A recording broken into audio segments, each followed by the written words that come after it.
Hello, my Aloha tribe, and welcome to the Aloha Perspective, where you get a little bit of something and a whole lot of everything. Happy Tuesday. So I know I said something about the affirmators, but yesterday I was inspired by an episode of TV that I watched, and I'll get to that in a second, but I'm going to wait for Hybrid Muddy and possibly older sibling to come on. So I want to preface this with I'm not judging anybody, but I'm going to cover some really serious material today. And no stats, nothing like that. It's going to be primarily just perspective and, observations from my own life, people I know, and of course, just what you pick up sometimes from TV and whatnot. Even my makeup today is a little heavier than normal, so I feel like I'm putting on the mask because it feels a little rough around the edges. But I did want to put that, I don't want to call it a disclaimer, but I did want to preface this with that message that there is no judgment. I'm just going to cover a lot of different things, a lot of perspective from my end. And so it's going to be some heavy subject matter. We're going to talk about, so I'm going to go back to the CSA topic, the childhood sexual abuse. And I know that there's other things, childhood physical abuse, childhood emotional abuse. So I think we'll just kind of put it all in there as under childhood abuse. Okay. So good morning, Hybrid Muddy. Good morning, older sibling. So older sibling and I were talking last night, but I'll get to that in a second. So, I've never heard of the renowned psychiatrist, William Glasser, but I heard about him yesterday. That's when I found out he was a psychiatrist. But the quote they used in the show I watched, I will mention the show in a moment, but it is they always open with a quote and they always close with a quote, at least so far from what I'm watching. But the last quote they used really kind of hit me between the eyes. But so I looked it up because I couldn't remember it off the top of my head, and I found another one. So that's when I decided, you know what, this is probably going to need to be a show. It's probably going to need to be a show. And I hope that it reaches the people it's supposed to reach, because there is a better way. I don't know what that way is for every single individual, but there is a better way. So I'm going to read the quotes, then I'm going to reference the show and what the show was about. And then we're just gonna talk about other stuff. But like I said, this is straight from the heart. No stats today, okay? No, and not because I didn't want to do a deep dive into homework, right? But stats can lose people, okay? Because let me put it this way: if you are a victim of some kind of abuse when you were a child, and we'll cover those: sexual, physical, emotional, all those things, bullying. Then that you're already a statistic. Now, whether you become a statistic in one direction or the other after this trauma has happened to you is really, it is a choice that we make.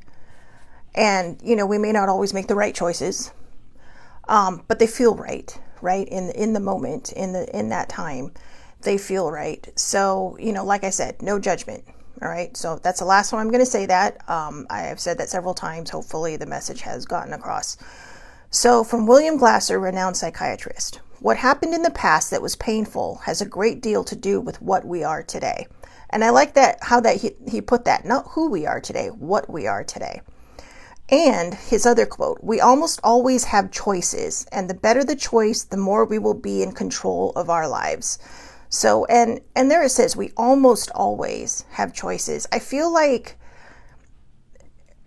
there was I don't want people to think that they have a choice, and force them into it. I do believe we all have a choice. it might sound harsh.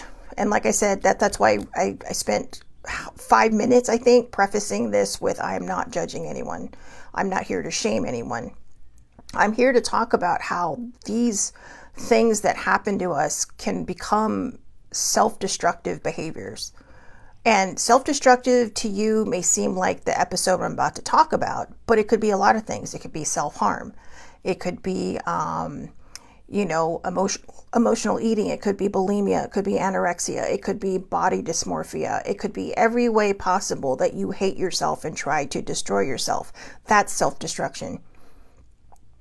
Becoming an introvert. If you may have been the most extroverted person, something horrible happens to you, and now you spend so much time keeping your secret that you don't really have time for anybody else, because you're afraid that if you have a moment where you're triggered, everything is going to just show, right? Your poker face is going to disappear. Or in the mental health, umbrella, we call it the fake it till you make it.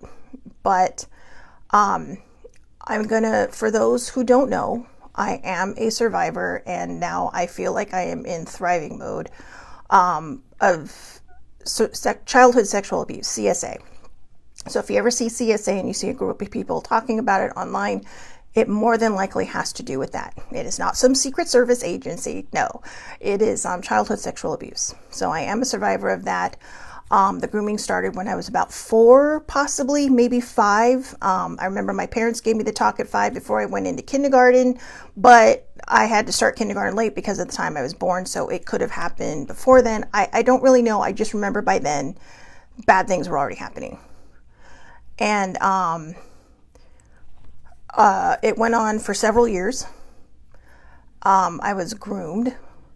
I was told that if I tell my parents, they would be disgusted by me, they would hate me, they would, drop me off basically and just forget about me because, they wouldn't love me anymore. When I got older,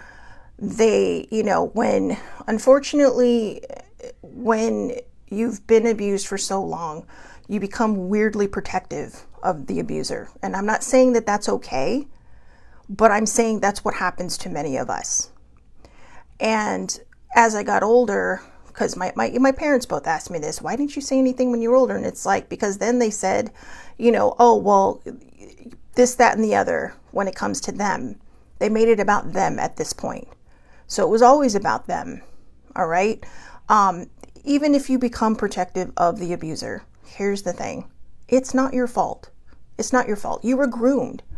And it's not really that you're protective of them. It's just you're afraid at that point, in my perspective, in my opinion, of what they might say.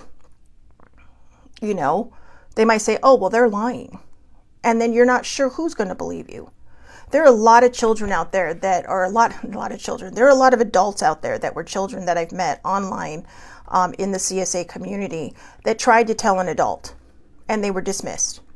Some of them, and I'm very grateful this did not happen to me, a lot of them, it was their parents, a mother or a father or a step parent. I'm very grateful that did not happen to me. I always tell my parents, and in fact, when my dad and I were watching this series, they had an episode very similar to what I'm talking about now in the previous season. And I told him, I said, this is why I tell you, and when mom was alive, I would tell her that I am grateful that you kept me from being a statistic. Having my parents just be on my side, and maybe it's because I'm an only child, I don't know, because they could be overprotective, not a helicopter parent, but they could be protective, just like any parent would be over any child. But I think when you only have one, sometimes you're hyperprotective, right? And again, not a helicopter parent. My parents, they trusted me, sometimes unwisely, but yeah, they trusted me. So, but I was loved. I was seen. And I think even though it turns out that would be one of the harder things I had to heal on my journey, it separated me into two people. The child that was groomed and abused, and the child that is just doing her best to live her best life and with two wonderful parents and a great family. support environment. The friend thing was a little rough. I was bullied a lot in school. I had a best friend who decided when she wanted to be my best friend from day to day. Whether she wanted to be my best friend or if the popular girls were honing in, it was like, oh no, I'm not your friend. So there was a lot of confusion in that respect too, because I was a little introverted. And at one point, for some reason, my grandmother decided to give me a boy haircut. And so then I got made fun of more. So, there was just a lot of trauma. And, I just want to say, yes, then came Bestie Troy. Good morning, Bestie Troy. Bonjour, ça va? So anyways, the episode I want to reference was a season 6, episode 13 of Criminal Minds. Now, Criminal Minds, this is a show that if I had been watching it before I'd gone on my healing journey, I probably would not have been able to finish it, or I would be skipping a lot of episodes, because as sibling would know, when certain subjects would come up, I would just vacate. I'd be like, nope, I'm out. I'm going for a drive. Or, it would end up where I'd be on a drive because I needed to clear my head.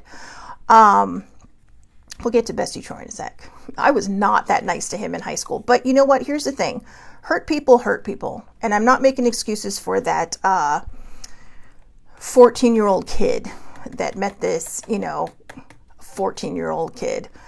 And he was just so friendly from the start, kind of like, almost like an unofficial ambassador to the high school that we went to in freshman year. And I wasn't that nice. And I think a lot of it was, I was just, I had my shields up, like in Star Trek, shields up. He says we survived each other. I don't think you needed to be survived. You were persistently friendly. And I love that. And I am so grateful for that, because 38 years later, here we still are, and I love that he's not afraid to tell me things and put me back in my place either, and remind me, hey, friendship goes two ways. So, he says I was a puppy, and he's all, hi, we're going to be friends. And that was pretty much it. We're going to be friends. And, I am not going to let up on you. And I'm grateful. That feels like a soul contract in some way, right? Like, you know what? I'm meant to be in your life, and I'm going to be in your life, damn it.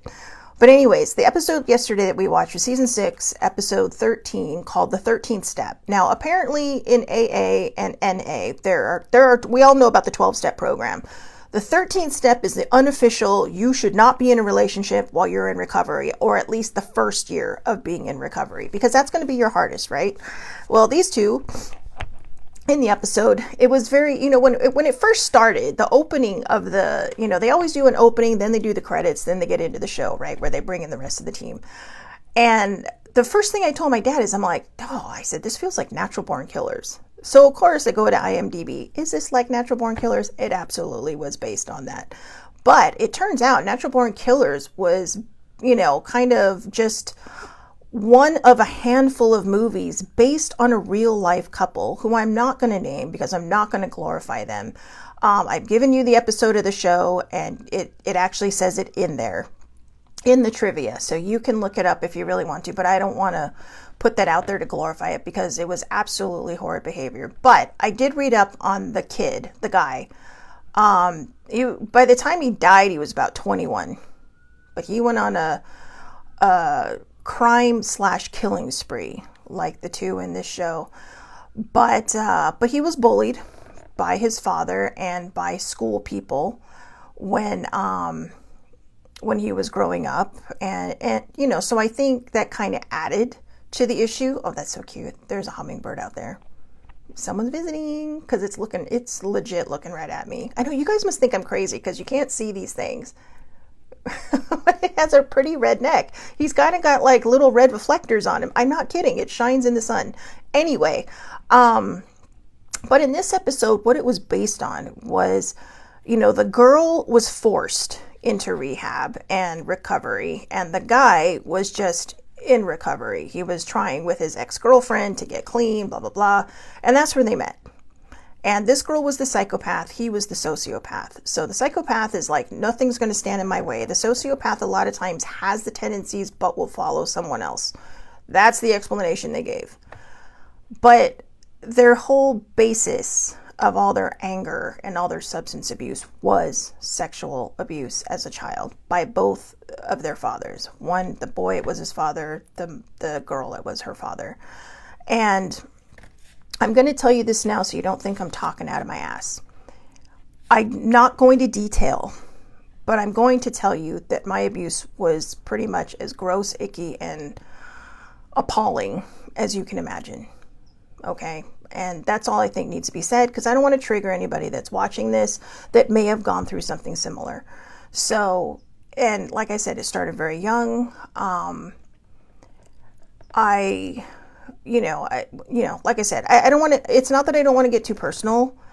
I just don't want to trigger anyone, because I really want people to hang in there. Now, I know it's taking me a while to get to my point, but the point I'm trying to make is that in this episode, these two, became hardcore, like drug and alcohol abusers. Now, I think it started because they were wrecked as children. When something like this happens to us, especially the childhood sexual abuse, I can't speak to the physical abuse, but I'm sure that's pretty detrimental as well. And I can't speak to the emotional abuse because I did not go through those two things, but I am sure they're very similar. They're very painful. I do know someone who went through a little bit of physical abuse and emotional abuse. I'm not going to use their names because, that's their story.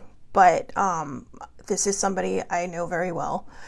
And I saw that the healing journey we were on and kind of the destructive paths that we were on mentally were very similar. So regardless of where the trauma happened, the path after and losing that trust is where we kind of were affected. So when I say there's a better way, I don't think drugs are the way. I don't think alcohol's the way. I don't think, being anorexic or bulimic or an emotional eater, or being an emotional eater and then jumping into the more common forms of eating disorders is the way either. But somehow we always end up on this path, right? We might pick relationships that are, we might pick people that might feel very dominant to our personality, kind of like the person who has taken their whatever, made us their toys, I guess, or their punching bags, or their yelling bags. I don't know how to put that. But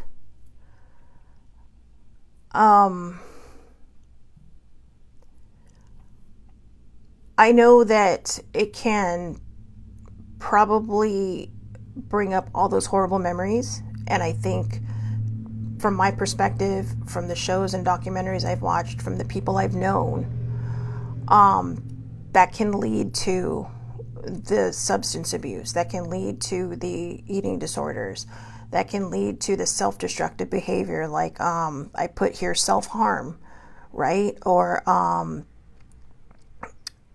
for a lot of us, or for me, emotional eating, I believe, was something I did because if I felt unattractive, then I would be unattractive to other people, and then I wouldn't, especially when I was skinny, I seemed to be like flies to honey, right? I'm not bragging. I'm just saying it wasn't as hard as it is when I got older and I gained a lot of weight. And I've just felt, because of how society tells us we should look, which is not Rubenesque, right? Was that the right one, Sammy? I think we talked about this the other day.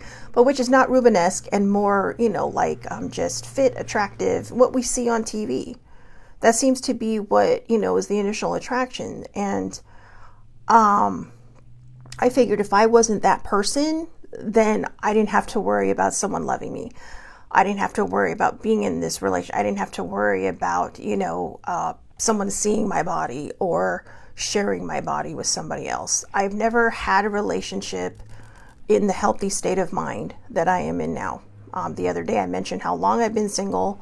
I'm not saying the last boyfriend was bad, but I think I fell short in certain areas because I equated sex with something different. I thought that was love, and it wasn't. It's just a physical act, and sometimes two people, well, people who love each other do share in this act, but people who don't love each other also share in this act for, their own gratification, and that's okay. I'm not judging that either. But also, when you go through childhood sexual abuse, sometimes you do end up treating your body like it is somebody else's, like it belongs to somebody else, because that's what, you're grown up, or you've grown up believing that it's not your choice. It's just there for everybody else. And that's how I felt, in some of my relationships. But I thought, well, if I'm hot, then they'll want me. And then if they didn't want to have sex, just because maybe they just weren't into it at the time, I felt like, oh, I'm not good enough anymore. And then it just goes down 1,000 other rabbit holes. And this is before, I was diagnosed with depression. I wasn't diagnosed with depression until my last boyfriend. And thank goodness for him, because he's actually the one that said I probably needed help. Because he's the one that caught me one day just, walking down the hallway and punching the wall. And he's like, I noticed you do that a lot. Are you okay? And I finally came clean and told him what happened. And he's like, maybe you need to see someone, because I guess someone in his family had seen someone when they went through this. So when it comes to drugs, I'm going to share something a sibling and I talked about last night. I called her, I got her permission, and I asked her. And we weren't really sure at the end, but I'm going to share it anyways, because when older sibling was 13 years old, she was gang raped. Virgin, as were many of us who are childhood sexual abuse victims. And, when, for some, I don't know what it is, but when you're a girl, because boys are virgins too, right? But when you're a girl, there's really a big deal about it, because there's a lot more entailed into being a virgin, I think, as a girl. But maybe, I don't know. I don't know how it is for boys. But anyways,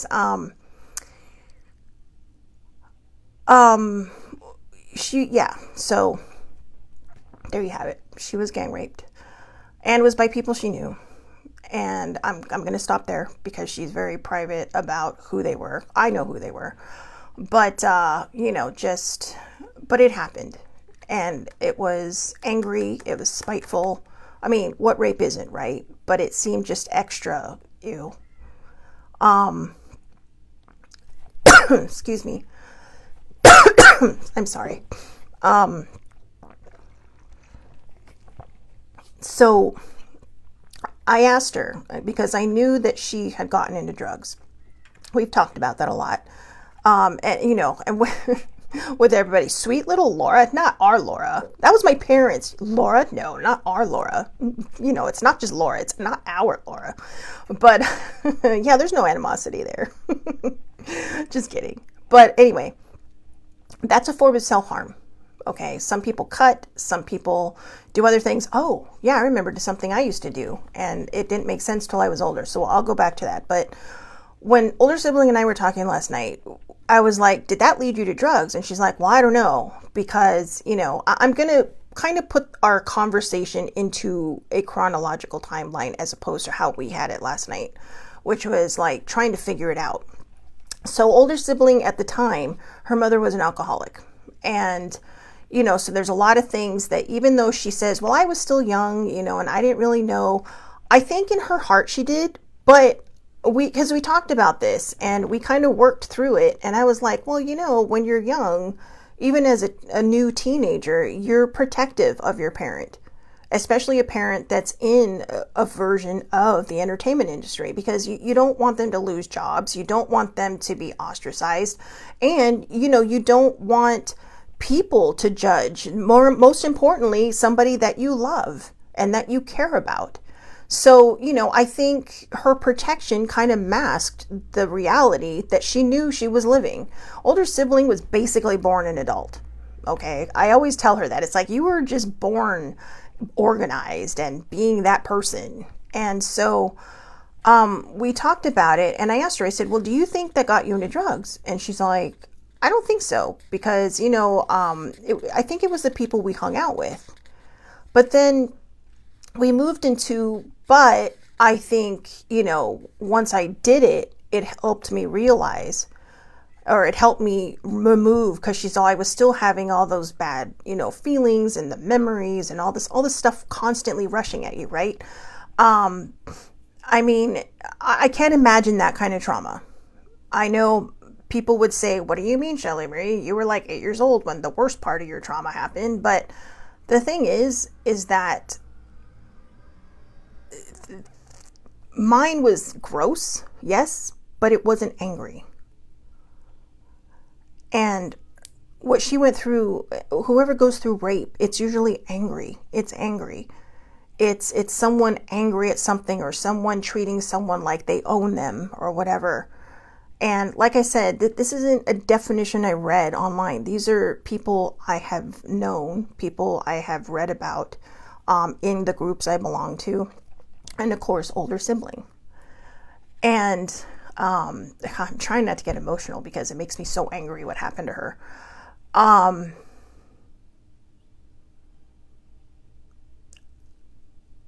But I did. I asked her. I said, is this what led you into it? And when at first she said no, we kind of had this half an hour conversation where we circled back, and I said, you're a child of an alcoholic, and now you're an adult child of an alcoholic. And I think she kind of took a momentary trip backwards and realized that, because I told her, I said, you probably would have I said, is it possible you would have hung out with these people but not done the drugs, knowing that, you have an alcoholic at home?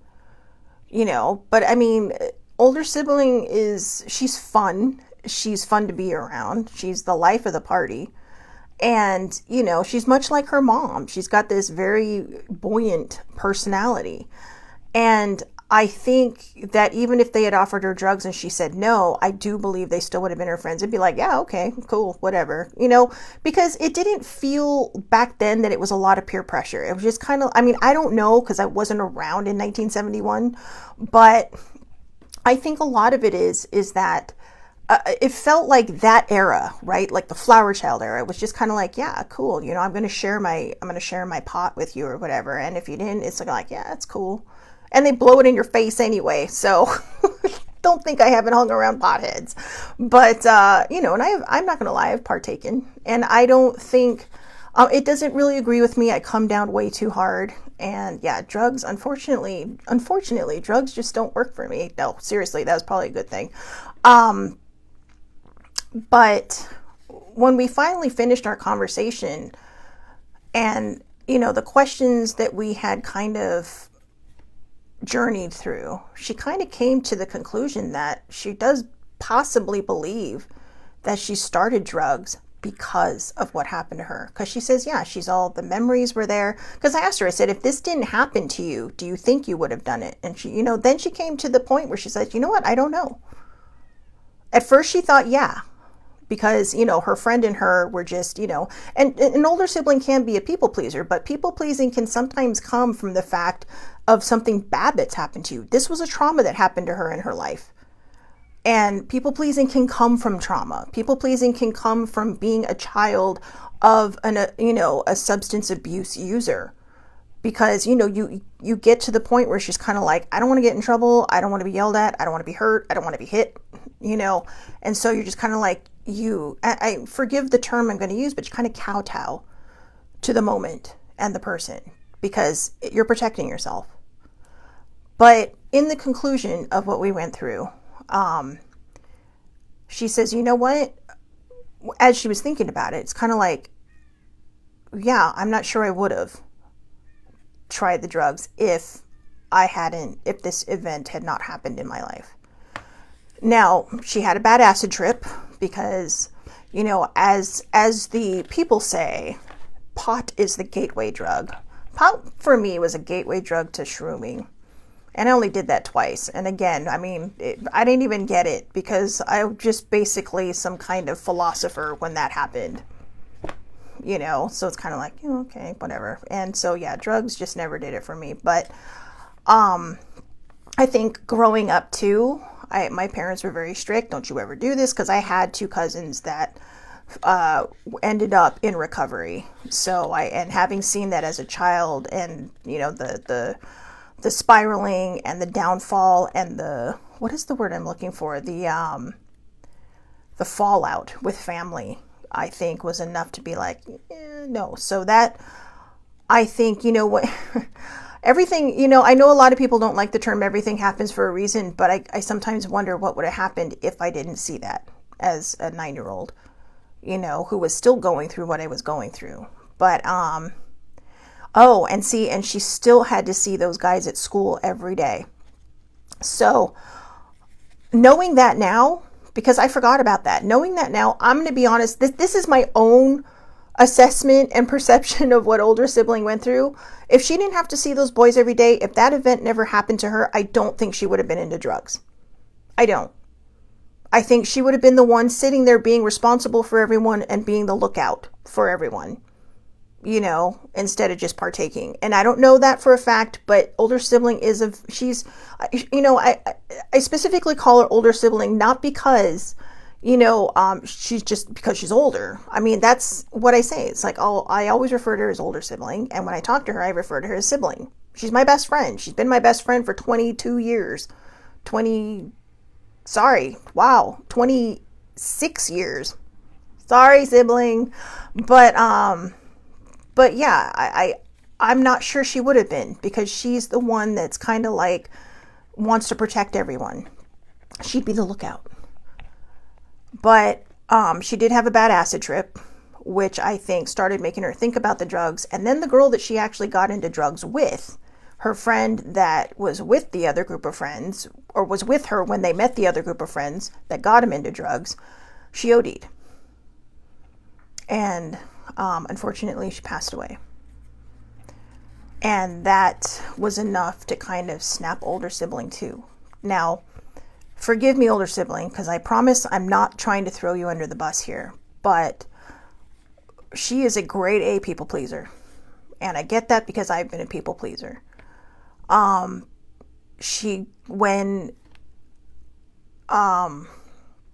things get tense, she shuts down. And that partly could be maybe because her dad, I think, might have been like that. I'm not really sure. I can't remember, because her dad to me was just always cool. Her mom, her stepmom, and her dad were just some pretty cool cats. All right, some pretty cool cats, and I loved all of them. I loved all three of them like they were my own like they were my own parents. But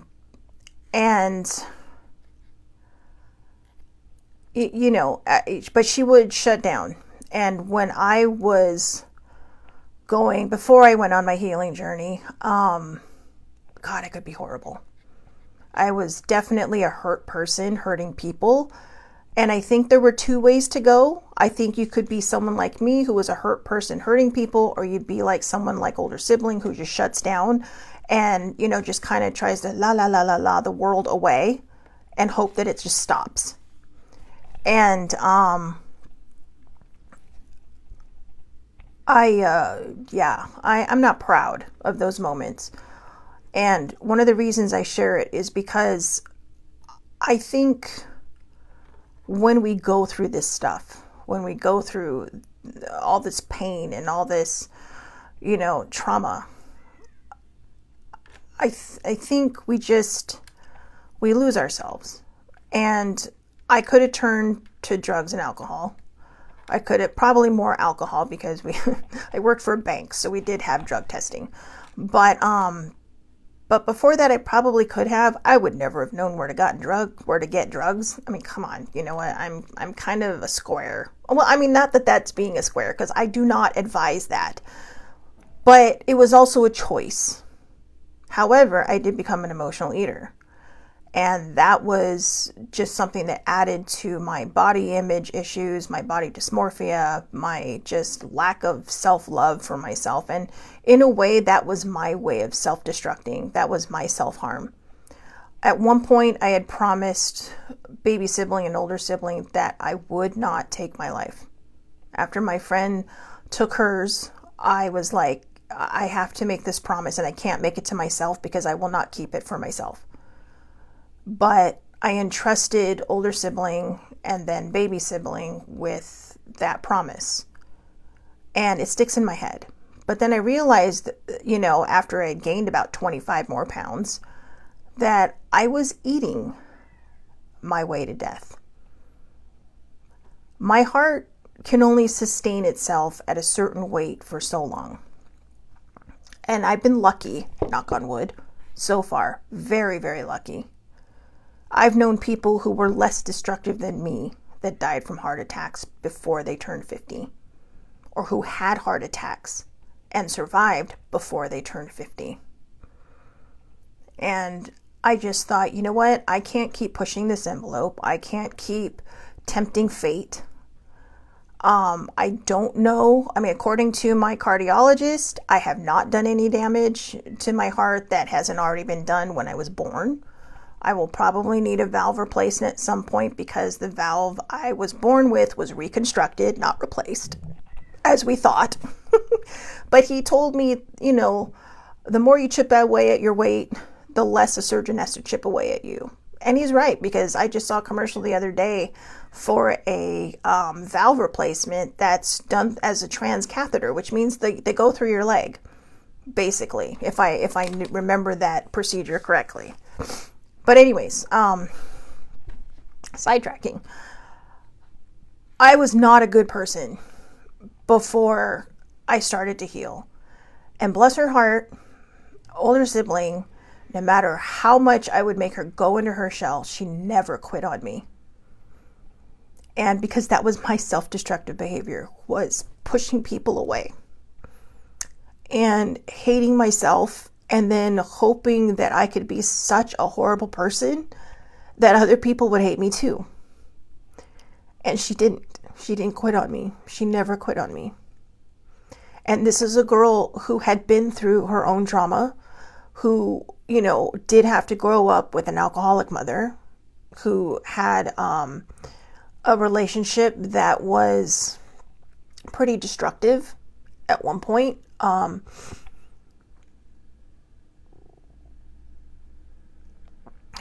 Sorry. But she didn't quit,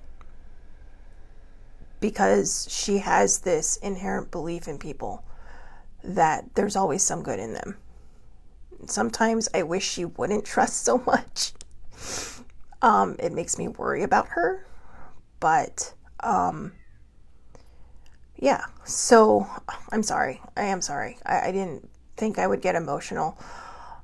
And I think part of the reason I'm getting emotional is because I look back at that person and I'm so glad I'm not her anymore. I was lucky enough to have a support group. I was lucky enough to find a community of people who had been through what I'd been through. And again, that's a double-edged sword, because when you go through something so horrific, you don't want there to be other communities.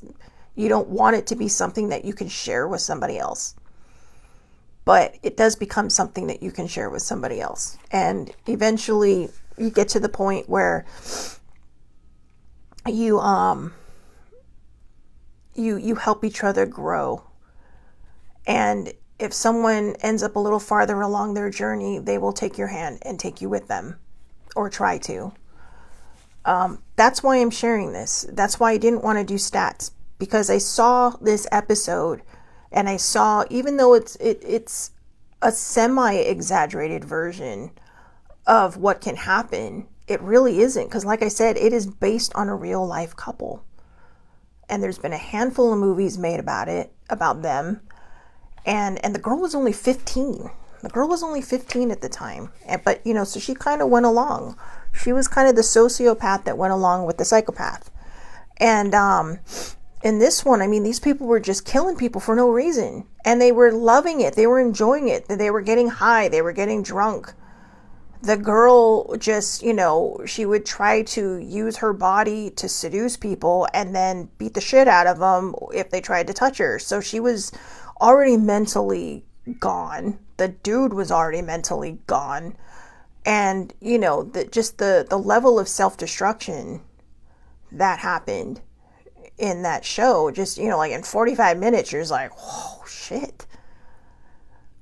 And that's what inspired me, because it says what William Glasser said, what happened in the past that was painful has a great deal to do with what we are today.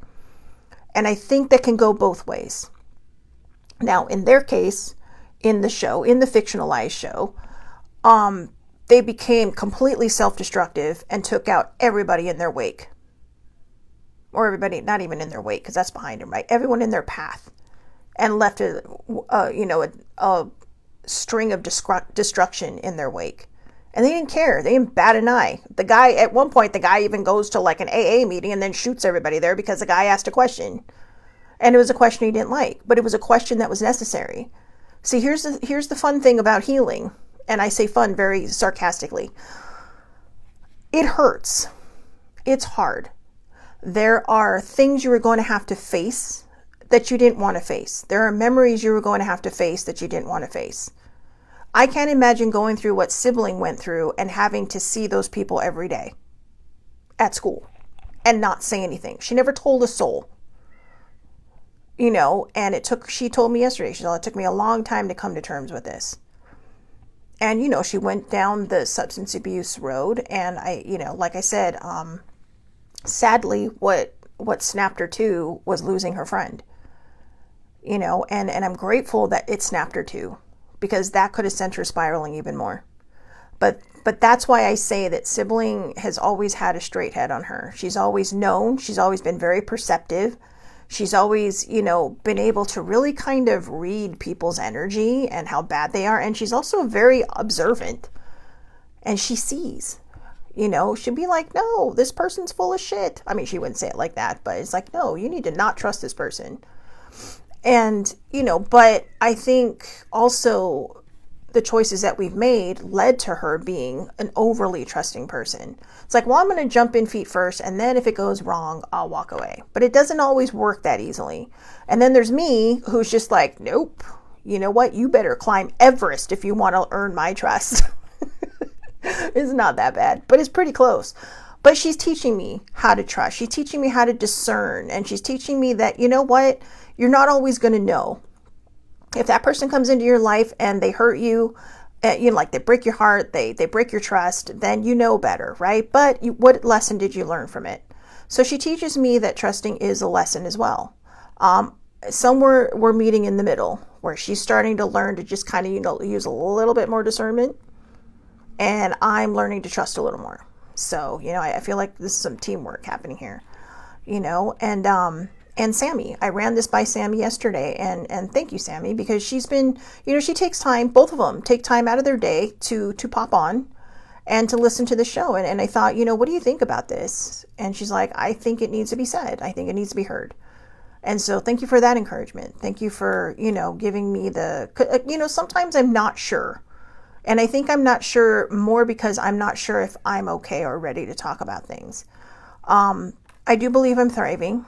Like I said, thriving looks different to everybody, but from my perspective, thriving is being faced with the memories I have been faced with, and they don't take me down right away.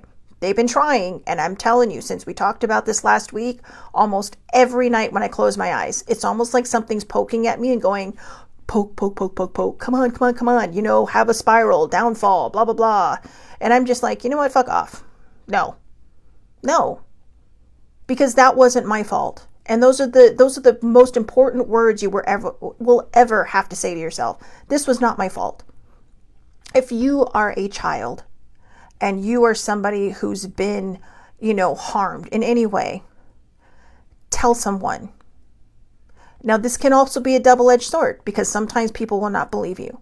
Tell a teacher. Now, I do know that there's that very small percentage of you know, people who will make things up. But we can't focus on them. We can't be worried about them. You know, I'm not sure why people do that. That could be an environment that they're in. It could be something they've watched. But at least, you know, if you are a person that's being told this and you're not sure whether to believe it, ask the questions. If you don't know what questions to ask, we live in the world of the internet. We live in the world where every school has some kind of therapist, counselor, or whatever on call for these things. When my secret first spilled out of me when I was 16 years old, lo and behold, I found out that my new high school, where I spent the next 3 years, had an on-campus therapist. Who knew? Who freaking knew? You know, I mean, she thought I needed to see a psychiatrist, not just a licensed family therapist. She was like a family therapist. But she thought I needed to see someone a little bit higher than her, which, either way is fine. They all asked the right questions. If you go to therapy and you do not like your therapist, you do not have to stay. I realize intake can be difficult, but intake can also be a part of the journey. The very first therapist I ever went to told me, hey, this isn't your fault. And don't compare yourself just because you think this, that, or the other didn't happen to you. Because at the time, my memories were just unlocking. So I couldn't remember everything yet. But he says, once somebody violates you, there is no worse or better. You're all in the same boat together. Because you did not ask for this. You did not give permission for this. And he made me feel a little better about that. I stopped comparing for a while. Then the next therapist I went to, it felt like he was just phoning it in. It's kind of like, seriously, really? You're supposed to be a child sexual abuse therapist. And it just felt like he was phoning it in. Like maybe he didn't know how to deal with adults. I don't know. Maybe he didn't know how to deal with me, or maybe I just wasn't ready yet. So I quit. And I just thought I could deal with it on my own. I could not.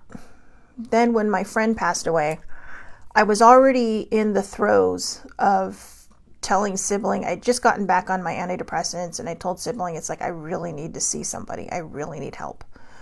And so I called my health people, my health insurance people, and said, I need this. They said, okay, you're going to go through intake, and then we're going to figure out where you need to go. My situation was the type of situation they don't normally deal with, so they elevated me they outsourced me. They elevated me, and I found a wonderful, wonderful person who, fortunately for me, did not just deal with childhood sexual abuse, but also eating disorders. Excuse me. So, 2 blessings. 2 birds killed with 1 stone. Excuse me. And it felt good not being judged. It felt good to talk to somebody who wasn't phoning it in. Older sibling came with me during my first appointment. She came with me during intake, my first appointment, and my second appointment. And then I told her, I said, you know what? She's like, do you want me to come? And I'm like, no, you know what? I think I'm going to be okay. Because she knew everything. And it was more of just, am I comfortable with this person? Or do I need older sibling there? And she didn't mind. She didn't mind older sibling being there. And the first time that I met her, too, I brought older sibling in case I forgot to mention something. Because I was just rattling everything off. She's like, whoa, like this isn't that kind of appointment. But she did schedule me again for that week. So I had 2 appointments with her that week because she knew I was ready. I was like a tea kettle or teapot ready to blow. So if you're afraid to tell somebody and you figure you can handle this on your own, please find a group or a community of people who understand what you're going through. Social media is a fabulous place to find these things. Be careful, because sometimes there's people in there just lurking and ready to be, self-destructive and take people down. If you do struggle with substances, maybe you're worried you can't afford rehab, there are a lot of anonymous groups out there. If you are an overeater, if you are a substance abuse user of either drugs or alcohol, there's NA, there's AA. If your self-destructive behaviors fall under gambling, There's Gamblers Anonymous. There is an anonymous for almost every kind of self-destructive behavior that may stem from the abuse that has been suffered. And it doesn't mean that you're wrong if that's how you started, because a lot of times that's what takes us away. Food took me away. And for me, it's been hard because, you know, you can give up gambling, you can give up drugs, you can give up alcohol, and none of those are easy because there's always that temptation, right? But I had to find a healthy relationship with food because I have to eat. We have to eat to survive. So super double-edged sword there. And I'm not minimizing the others, you know, because I can't imagine what that's like to go to a party and somebody saying, oh, hey, you know, want a drink? Nope. You know, and maybe you don't want people to know. You know, I mean, at first, I don't think it's anything to be ashamed of if you're in recovery, but I'm also not you and standing in your shoes and saying, hey, you know, you shouldn't do that. You know, or saying, hey, you know, you should tell the world because you never know who it's going to help. That's not my place. That is for you to decide. That is for you to make that decision. And it's for you to know whether or not you need help or not. But if you have been through some type of abuse, just know that there's probably different ways that we have probably manifested self-destructive behavior without even realizing it. When I was a teenager, and after I kind of spilled the beans on what happened to my teacher, I just started crying in class because they started going over, you know, they started actually going over child sexual abuse. And it's like, you know, tell somebody. And it's just kind of like somebody just says, I think Shelly knows somebody. And thank God that they raised their hands because my teacher was busy writing on the board, right? She didn't know. And I'm busy wiping my eyes like, no. But they're all, but you know, they kind of gave me a nice squeeze on the shoulder. This is not somebody I normally hung out with or anything, but they're all, I think Shelly needs to talk to somebody because I think she knows somebody. Now they never said, I think it happened to her. They just said, I think she knows somebody. And so my teacher looked at me and she's all, do you know somebody? And I just nodded and she took me outside and we talked. And I told her it's me. And after that, though, I noticed my behaviors became a little different. I mean, it felt nice having that load off, right? My mom didn't think I needed therapy. She says, well, we'll handle this at home, you know, and, you know, I got to listen to mom, but, you know, God knows where I would have been if I had that therapy. I don't want to blame her. She had her own fears about mental health. And again, we're talking about the late 80s. We didn't talk about it then. It was swept under the rug. That's how we talked about things in the 80s and the 90s. Like, we whispered it. Like, whispering it makes it go away. Like, it doesn't happen. But I started self-abusing. My parents would come home. How come you have a bandage on your arm? Oh, I was running down the hallway and I clipped the corner and I got bruised. You know, little did they know I was banging my arms and like right around here and right around here on the inside edge of the sink. I wasn't a cutter, but I was I did bang myself up a lot. And it's not something I talk about often because it's something I really don't think I associated until now. You know, and then it's like it gets to the point where it's like I don't need a bandage on my arm, like an ace bandage, but I have this big ass bruise that now I gotta hide. And it's easier just to tell people you sprained it than them thinking it's your parents, right? Because that's sometimes the first place they go is like, oh, are you being hurt at home? No, I'm hurting myself at home.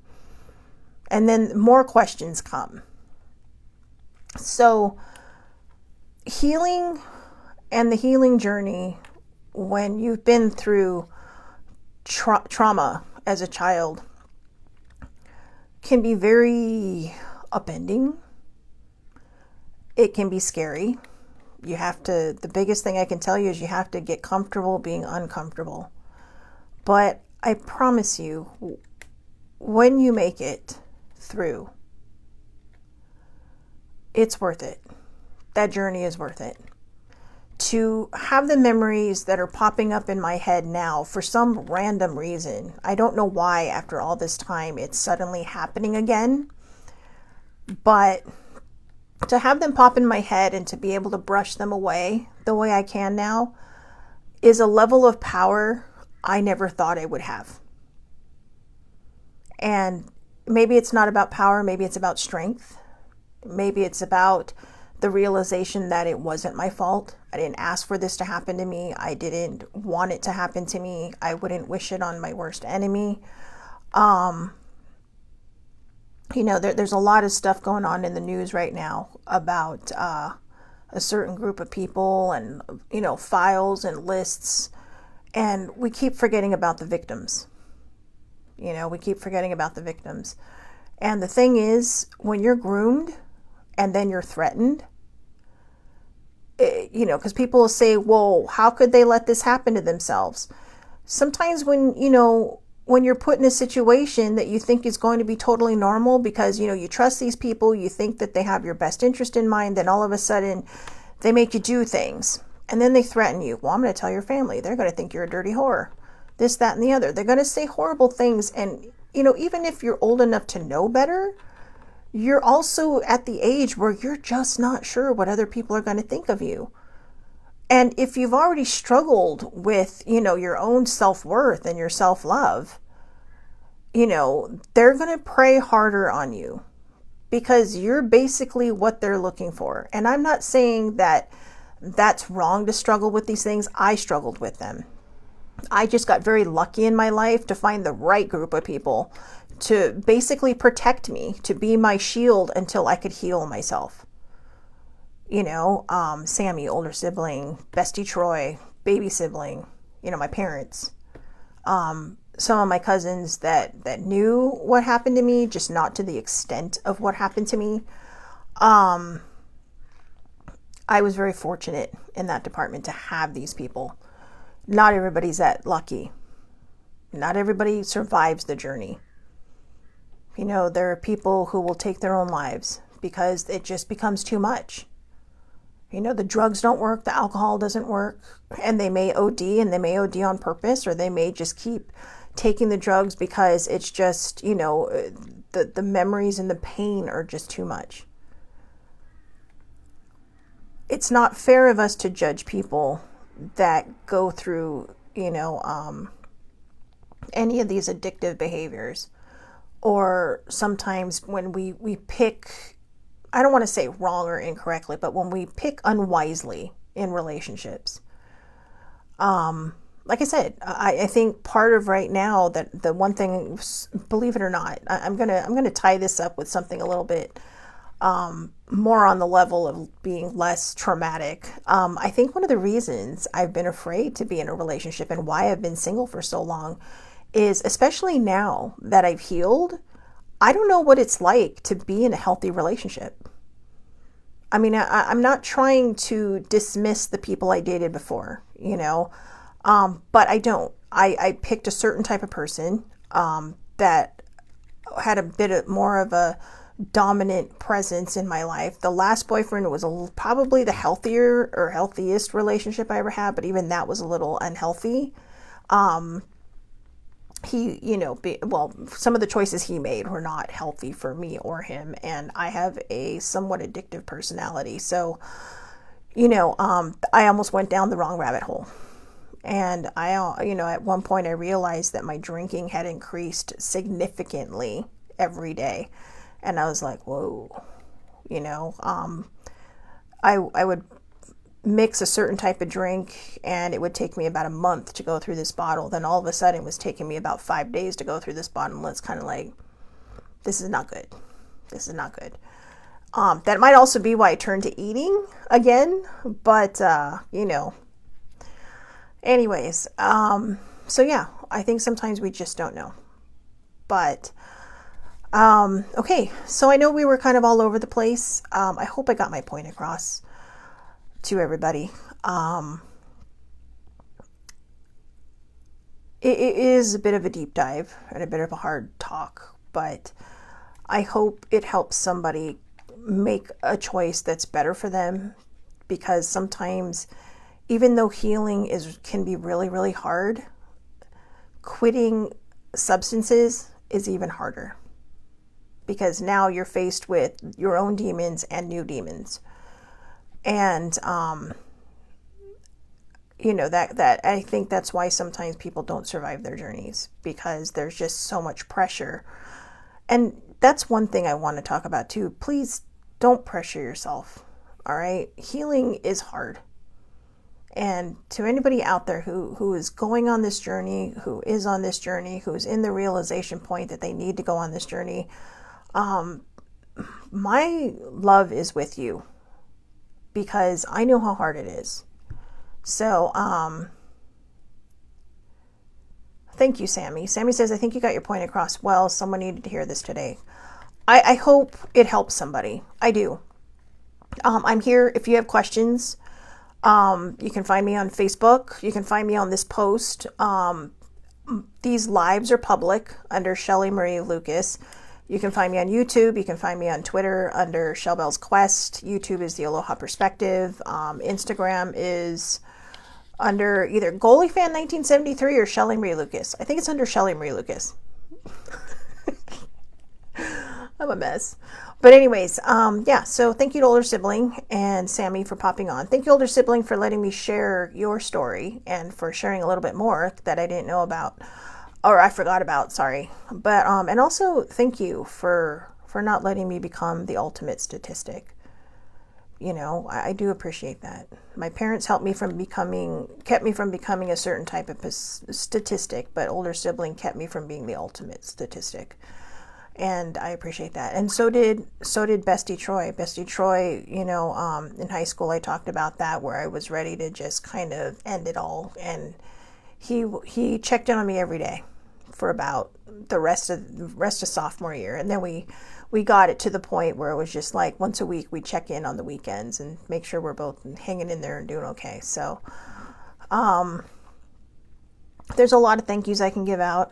I think I just made the video too long to post anywhere other than YouTube and probably Twitter and Facebook. But yeah, so I know it was a long one, guys. I do apologize for that, but I hope it helps somebody. I hope it helps if you're watching it and you got this far. I hope it helps you if you need it. I hope it helps someone you know, if you know someone. We have choices. Just, I know the choices that seem easy feel like the easy way out. If the choice seems easy, it is probably not the best choice. The easiest choice you can make is therapy. If you can't afford therapy, there are community centers that offer it on a sliding scale. You have to just kind of Google it and find the internet. There are groups online that might be going through what you're going through. There is groups we talked about with alcoholics and substance abusers, Al-Anon, which is, you know, families of or friends of. There's also groups for children of alcoholics, adult children of alcoholics. So there's everything. And like I said, on the internet, you can find everywhere and anything. Just Google it. And, you know, you don't go in just fully trusting, okay? Because, you know, you never know. But just keep yourself guarded, but don't be afraid to share. Sometimes getting it out for the first time feels like letting out the world's heaviest sigh and exhale that just lifts the weight right off your shoulders. So again, okay. So I hope everybody has a wonderful, wonderful day. I know after that, right? It's like, really? You want me to have a wonderful day after that? Thank you again, Sammy and Older Sibling, for popping on. Tomorrow, hopefully we'll do the affirmators. We'll just, you know, just have a smooth sailing kind of day tomorrow. Just, today was a bit of a heavy subject, so we'll try to, do something a little less traumatic, I guess. But yeah, have a great day, everybody. Thank you again so much for watching. I'll see you back here tomorrow, 8:30 a.m. Pacific time, Facebook Live. All lives are public.